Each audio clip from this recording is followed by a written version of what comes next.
اللهم صل على محمد وآل محمد۔ علماء نے اس کو بھی زبان کی آفت میں سے قرار دیا ہے، وہ ہے مزاحیہ گفتگو اور استحسان۔ مزاحیہ گفتگو کرنا، دیکھیں ہم کتنا زیادہ عام زندگی میں اس قسم کی گفتگو کرتے بھی ہیں، تو اب ہمیں دیکھنا پڑے گا کہ ہم کس انداز کی ہم کو کرنی چاہیے۔ دیکھیے مزاح جو ہے یہ نیک خوئی کا ایک جز ہے۔ ایسا نہیں کہ بہت انسان بالکل سنجیدہ اور سخت اور ویسا بن کے بیٹھ جائے، وہ نہیں، وہ تو بلکہ وہ کچ خلقی کے اندر آئے گا، اتنا زیادہ سنجیدہ بن جانا۔ مزاح ہے انسان کی طبیعت کے اندر، رکھا بھی ہے خدا نے، اور بلکہ نیک خوئی کا جز ہے، جو اچھی عادتیں ان کا ایک جز شمار ہوتا ہے۔ لیکن کبھی بھی آپ مزاح کریں تو اس کے اندر چند شرائط کی پابندی کریں، کہ جب شرطیں پوری ہوں گی تو کہا جائے گا کہ ہاں آپ نے اچھے اخلاق والا مزاح کیا۔ نمبر 1، مزاح کبھی کبھار ہو اور بہت کم ہو۔ ایسا نہیں بس ایک آدمی ہر وقت بس مزاح کی عادت ہے، ہر وقت جملے بازیاں اور جگت بازیاں کیے چلا جا رہا ہے، جملے سے جملے نکالے چلا جا رہا ہے۔ یہ جو ہم عام گفتگو کے اندر بھی دیکھتے ہیں، بس ایک جملہ اس کو مل گیا، اس نے طرح طرح کی جو باتیں کرنی شروع کرتی ہیں، خوب ہنسی مذاق بھی، اور چاہے کوئی حرام گفتگو بھی نہیں ہے اس میں ہو رہی۔ تو نمبر 1 جو شرط پہ پوری اترنا چاہیے مزاح، وہ ہے مزاح کم ہو اور کبھی کبھار۔ نمبر 2، اس مزاح سے کوئی رنجیدہ بھی نہ ہو۔ ایسا نہیں ہو کہ پیچھے آپ سے ایسے ٹونٹنگ کر دی کہ ویسے تو ہنس دیا بظاہر، لیکن دل میں اس نے ایک رنج محسوس کیا۔ نمبر 2، اچھا نمبر 3، اس مزاح کے اندر کوئی اور حرام بات بھی نہ ہو۔ ایسا نہیں کہ چلو وہ تو رنجیدہ نہیں ہو رہا، لیکن اور آپ نے کوئی جھوٹ بات بول دی اس کے اندر، کسی کی نقل اتار دی اس کے اندر، تو اس قسم کی بات بھی نہ ہو۔ لوگ ہنس رہے ہیں، دیکھا آپ نے نقل اتاری، لوگوں نے ہنسنا شروع کر دیا، تو پتہ چلے ایک اور حرام کام اس کے اندر ہوتے ہیں۔ 3 شرطیں۔ اور نمبر 4، آپ کے وقار کو بھی نقصان نہ پہنچے۔ ایسا نہ ہو کہ آپ کا روب و دبدبہ ہی لوگوں کے دلوں سے کم ہو جائے۔ آپ کوئی امر بالمعروف کریں، کوئی کام کی بات کریں بھی، تو لوگ جو ہنسی مذاق کر کے ڈال دیں گے، آپ کا روب و دبدبہ ان سے کم ہو جائے، آپ کا وقار کم نہیں ہونا چاہیے۔ نمبر 4 اور نمبر 5 کی اور آخری شرط، مزاح ہونے کے باوجود بھی وہ حق و صداقت سے خالی نہیں ہو۔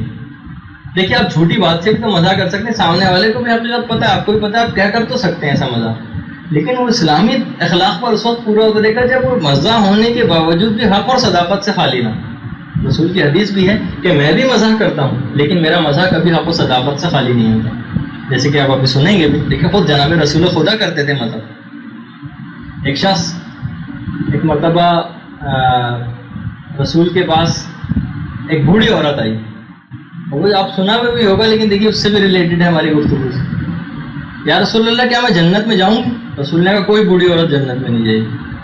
اب وہاں سے رونے لگی، تو رسول نے کہا کہ بھائی بوڑھے بھی جنت میں جوان ہو کر ہی جائیں گے، کوئی بوڑھی عورت نہیں جائے گی۔ تو دیکھیے اخلاص رسول کی بات میں حق اور صداقت والی بات ہے، بات رسول نے بالکل صحیح، کوئی جھوٹی بات اور اس قسم کی کچھ نہیں کہی انہوں نے۔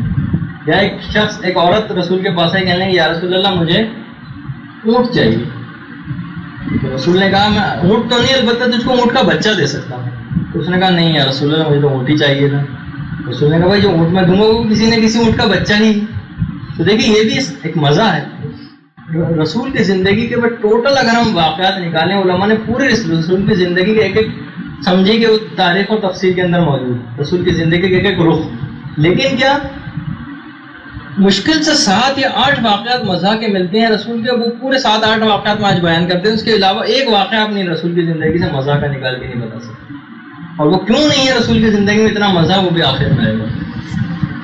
تو یہ تو واقعہ یہ ہو گیا۔ یا ایک شخص رسول کے پاس آیا، رسول نے اس کی آنکھوں کو بہت غور سے دیکھا، کہنے لگا اے شخص تیری آنکھوں میں تو سفیدی۔ اچھا وہ آدمی بڑا حیران ہوا، سفیدی یعنی وہ موتیاں میری آنکھوں میں گویا اتر آئے۔ رسول نے کہا بھائی ہر شخص کی آنکھوں میں سفیدی ہوتی، سائڈ میں سفید، بیچ میں مثلا کالے رنگ کی چیز ہوتی۔ تو وہ دیکھیے یہ بھی حق و صداقت والی اس کے اندر بات تھی۔ خود رسول کے ایک صحابی بھی تھے، یعنی رسول کی ہمیں تبسم اور رسول کے چہرے کے اوپر ہمیں جو مزاح اور ہنسی دکھائی دی ہے وہ چند ایک واقعات کے اندر۔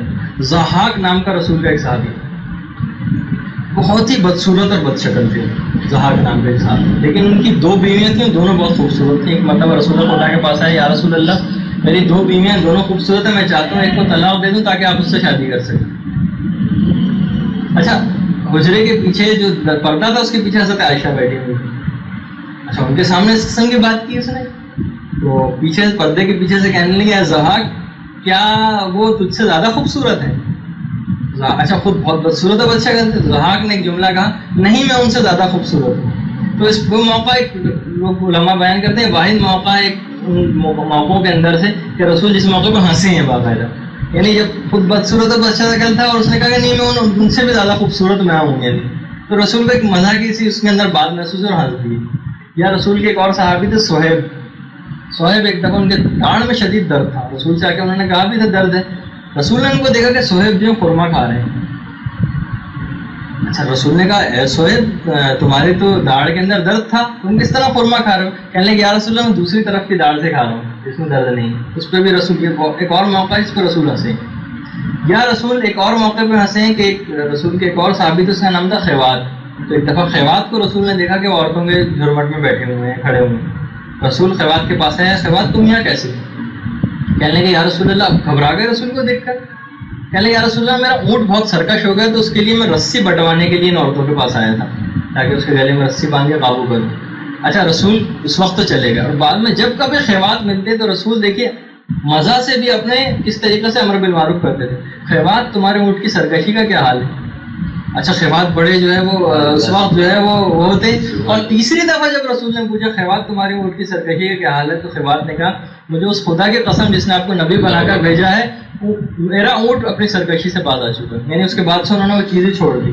یعنی رسول کا جو اس قسم کا مزہ بھی ہوتا تھا دیکھیے حق و صداقت اور امر بالمعروف سے خالی نہیں ہوتا تھا. نعمان انصاری رسول کے ایک اور صحابی, ان کا بہت ہی فقیر اور غریب, ایک پیسہ جیب میں نہیں ہوتا. بازار میں جیسی کوئی پھل آتا تھا پھل اٹھاتے تھے رسول کے پاس لے آتے تھے. دکان کا مالک سے نعمان انصاری سے پیسے مانگتا تھا رسول کے پاس لے کے آ جاتے تھے کہ انہوں نے آپ کا پھل کھایا ان سے پیسے لیجیے. رسول ہنستے تھے اور بہرحال پیسے نکال کے دے دیتے تھے. بعد میں لوگوں نے پوچھا ہے نعمان انصاری تم جب وہ پیسے نہیں ہوتے تو لا کے کیوں دیتے؟ کہنے لگے میرا بس دل برداشت نہیں کرتا کہ بازار میں کوئی نیا پھل آئے اور رسول اس کو نہ کھائے. وہ ٹھیک ہے کہ میں جو ہے اس طریقے سے رسول کے پاس لاتے رسول دے بھی دیتے تھے محبت کا ان کے معیار ہوتا تھا. رسول بھی موقع روایت کے اندر ہے جملہ کہ رسول ہنس دیتے تھے اور پیسے نکال کے اس کے مالک کو دیا کرتے تھے. تو دیکھیں ہم رسول کی زندگی بس یہ جتنے میں نے واقعات بتائے اس سے ایک واقعہ آپ رسول کی زندگی میں مزہ کا نہیں نکال کے دے سکتے. رسول کی زندگی کے ایک جز اس کے اندر اتنا کم مزہ, یعنی دیکھیے وہ نمبر ایک شرط پہ اور بلکہ ہر شرط پہ پورا طرح نہ کوئی رنجور ہو رہا ہے نہ کوئی رنجیدہ ہو رہا ہے نہ رسول کے وقار کو نقصان پہنچ رہا ہے نہ اس کے اندر کوئی حرام بات ہے اور مزہ ہونے کے باوجود حق و صداقت اور امر بالمعروف سے خالی نہیں. پہلی بات جو ہے جی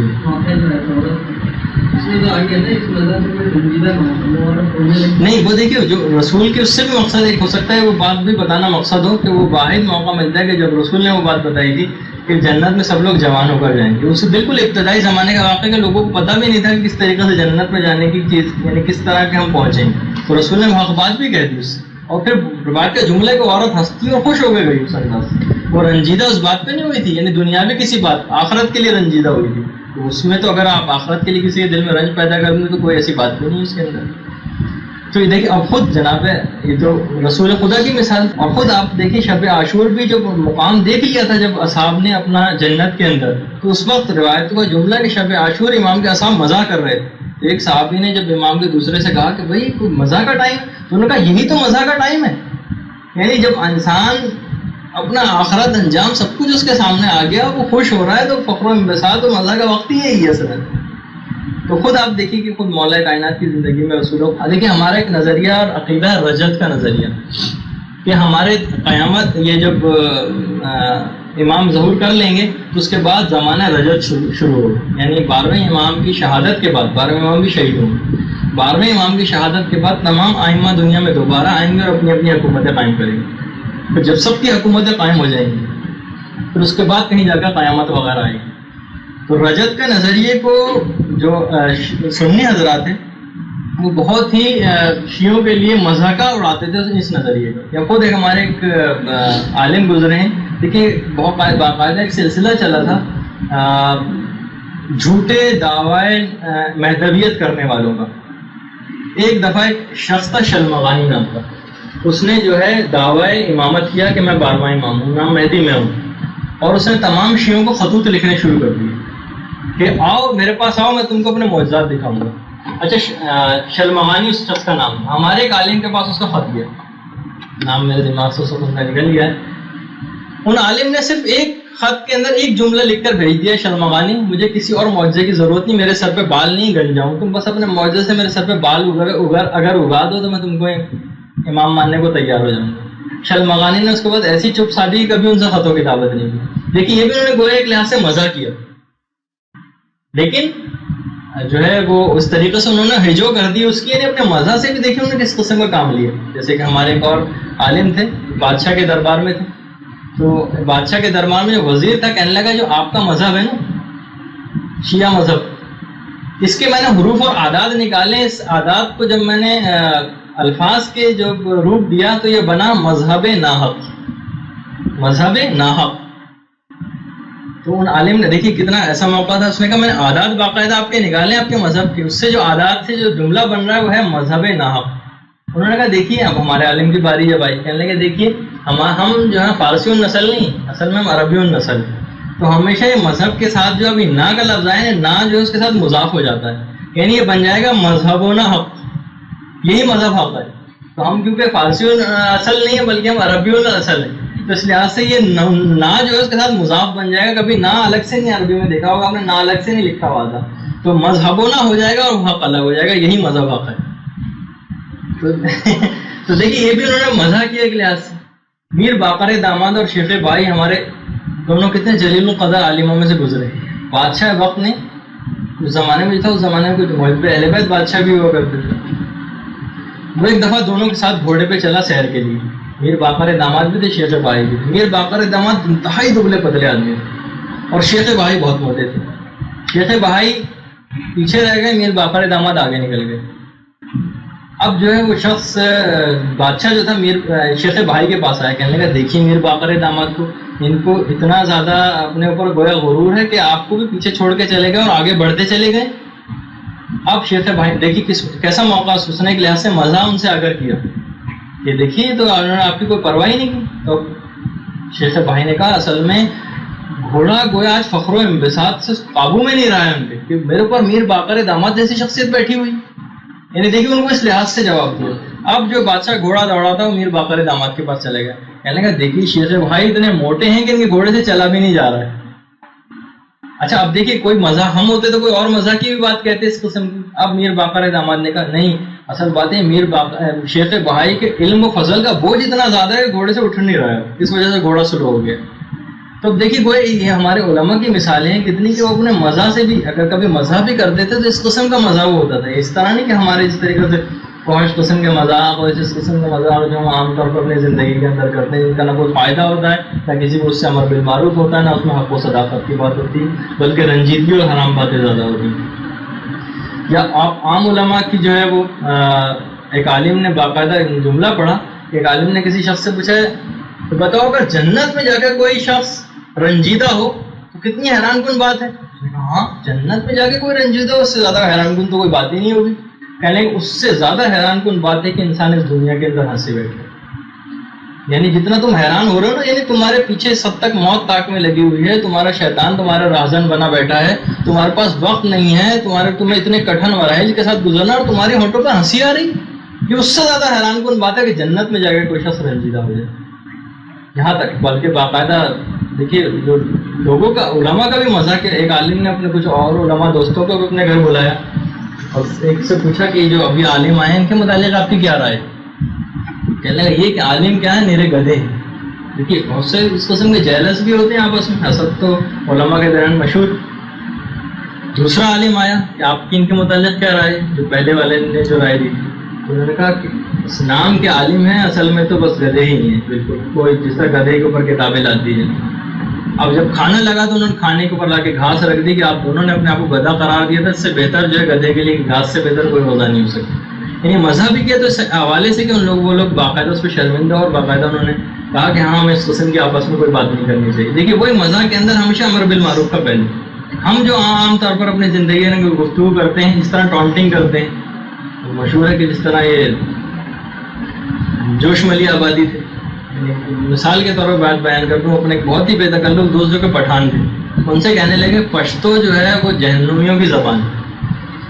اچھا دیکھیے اب یہ کیا ہے، دیکھیے براہ راست ٹونٹنگ ہے اس کے اوپر، تو وہ دوست بھی کیونکہ بے تکلف تھے انہوں نے فوراً کہا پھر آپ کو سیکھ لینی چاہیے۔ تو اب اس قسم کی بات یہ نہیں، انہوں نے بھی ان کے اوپر براہ راست ٹونٹنگ کی، انہوں نے بھی کر دی ہے، ہماری عام گفتگو کے اندر اس قسم کی ہوتی. یہ ایک دفعہ انجمن ترقی اردو والے شبلی ان کے پاس جوش ملی آبادی کے پاس فارم لے کر پہنچے کہ اس پہ آپ ممبر شپ اختیار کر لیجیے انجمن ترقی اردو. انہوں نے فارم دیکھا، فارم انگلش میں تھا. انہوں نے کہا جس انجمن ترقی اردو کا فارم انگلش میں، اس پہ کبھی دستخط نہیں کروں. تو عموماً اس قسم کی جو گفتگو ہمارے جو درمیان بھی ہوتی ہے، یعنی ایک دوسرے براہ راست تنقید، براہ راست ٹونٹنگ، سب کے سامنے اس کے لیے کوئی جملہ اس طریقے سے کہہ دینا کہ وہ ہو سکتا ہے وہ بھی جواباً کچھ کہہ دے لیکن اپنے دل میں کچھ محسوس کرے وہ. یعنی کسی وجہ کہ ان کی زبان پشتو تھی، اس کا جہنمیوں کی زبان براہ راست اس قسم کے ٹونٹنگ. انہوں نے بھی کہا کہ پھر آپ کو سیکھ لینی چاہیے. تو ہم اب کتنی ساری مثالوں سے بات واضح ہوئی کہ بہرحال اس قسم کا کوئی بھی مزاح ہم کو عام زندگی میں نہیں کرنا چاہیے. اور اچھا، اس کے مزاحیہ گفتگو کے بعد ایک اور چیز ہے استہزاء. دیکھیے مزاحیہ گفتگو وہ گفتگو جس کے اندر کوئی رنجیدہ نہ ہو. اگر اس مزاح سے کوئی رنجیدہ ہو جائے تو اس کو استہزاء کہا جاتا ہے، مذاق اڑانا. یعنی مزاحیہ گفتگو الگ ہے، جب اس میں رنجیدگی کا پہلو ہو جائے تو وہ استہزاء میں بدل جاتی ہے. باقاعدہ روایت ملتی بھی ہے کہ ایک دفعہ ایک اعرابی جو ہے رسول سے کچھ کہنے آ رہا تھا. اچھا، رسول خیمے کے اندر تھے، وہ بار بار اپنے اونٹ کو بٹھانے کی کوشش کرتا تھا، اونٹ کسی صورت نہیں بیٹھ رہا تھا بلکہ اونٹ نے اچھلنا شروع کر دیا. اچھا، جتنے صحابی اور کھڑے ہوتے سب ہنسنا شروع ہو گئے. ہمارے سامنے میں نہیں ہوتا، کچھ پھسل کے گر جائے ایک دم ہنس پڑتے ہیں، کسی جگہ تو کوئی ایک دم سے چوٹ لگ جائے ہم ایک دم ہنس پڑتے ہیں. اونٹ اتنا زیادہ اچھلا کہ وہ نیچے گرا، اس کی گردن کی ہڈی ٹوٹ کے مر گیا. لوگ رسول کے پاس آئے اور کہنے لگے یا رسول اللہ فلاں جو اعرابی تھا وہ اونٹ سے گر کر مر گیا. رسول نے کہا وہ تو مر گیا لیکن تمہارا منہ بھی اس کے خون سے آلودہ ہو گیا. یعنی یہ تم اس قسم کا کیوں ہنس رہے تھے اور تم اس کا مذاق اڑا. مثلا جیسے ہم عام زندگی میں اپنا دیکھتے ہیں، کوئی ذرا سا پھسل جائے، کچھ ہو جائے، کسی کپڑوں میں کوئی چیز گر جائے، ایک دم سے ہم ہنس پڑتے ہیں، جبکہ دوسرے کے لیے ویسا پہلو ہوتا ہے. یہ کہلایا جائے گا استہزاء کے اندر آئے. اس سے اپنے آپ کو بچانا. اور اس کا ایک علاج بھی ہے، کچھ علماء نے علاج بتایا ہے کہ ہم یہ مزاحیہ گفتگو اور استہزاء کا علاج کیا ہے. تو نمبر 1 علاج تو یہ ہے کہ وہی خاموشی اختیار کیجیے. خاموشی یعنی وہی دیکھیں، ہر زبان کی آفتوں کے اندر وہی ایک علاج تو ہر جگہ کانسٹنٹ چلے گا، خاموشی. اور نمبر 2 جو علاج ہے، قرآن کی آیت ہے وَيَبْكُوا كَثِيرًا وَيَضْحَكُوا قَلِيلًا. رویا زیادہ کرو، یبکو کثیرا و یضحکو قلیلا، ہنسا کم کرو. قرآن کی آیت بھی ہے. جب بھی ہمیں عام قسم کی کہا جاتا ہے کہ جو زیادہ قہقہے لگاتا ہے نا اس کا دل بھی سخت اور مردہ ہو جاتا ہے، پھر اس میں اتنی زیادہ باتیں اثر بھی نہیں کرتی جو بہت زیادہ قہقہے لگایا کرتا ہے. تو نمبر 2 تو یہ ہو گیا کہ قرآن کی آیت بھی اس کو حکم خدا سمجھتے ہوئے اس کے اوپر عمل کیجیے. خاص طور پر حضرت عمر ابن عبدالعزیز جو کہ بہرحال عموی نسل تھے لیکن محب اہل بیت بھی تھے اور کتنی زیادہ انہوں نے اصلاحات کی آ کر. وہ یہ کہا کرتے تھے، اس کا علاج انہوں نے بھی ایک بتایا. انہوں نے کہا کوشش یہ کرو کہ جب بھی اس قسم کے عام مذہب کی کہیں گفتگو ہو رہی ہو تم فوراً قرآن کے متعلق گفتگو شروع کرو. اچھا، لیکن اگر تمہارے قرآن کے متعلق اتنی نالج نہیں ہے تو لوگوں کی اچھی اور بہترین باتوں کو بیان کرنا شروع کرو.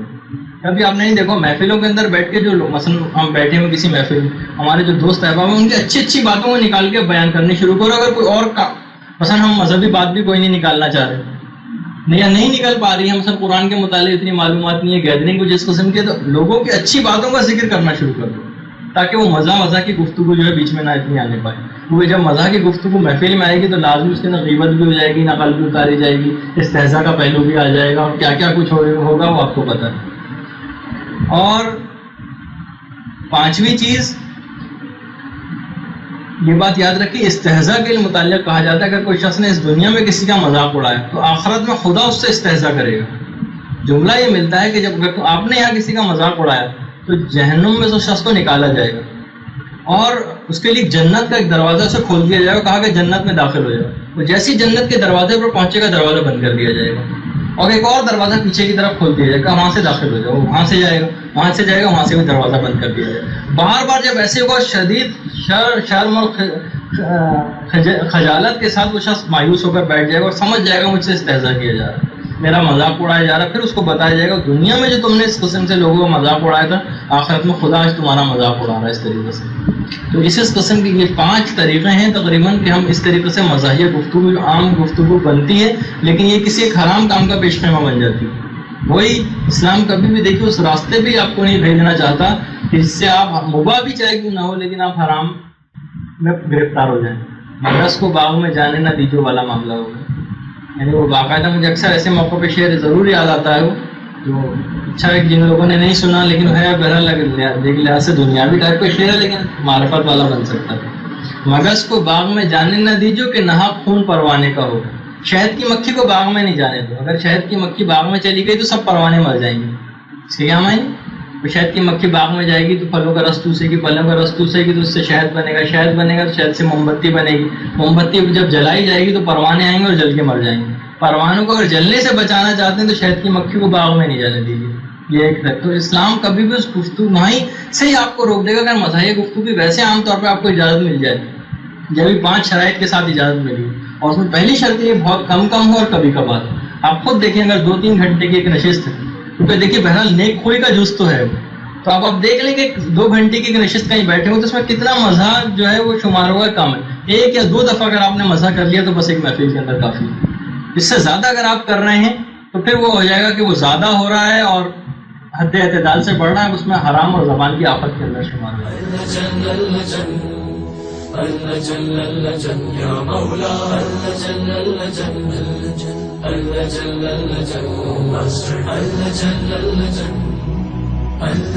يا صاحب السماء اللجن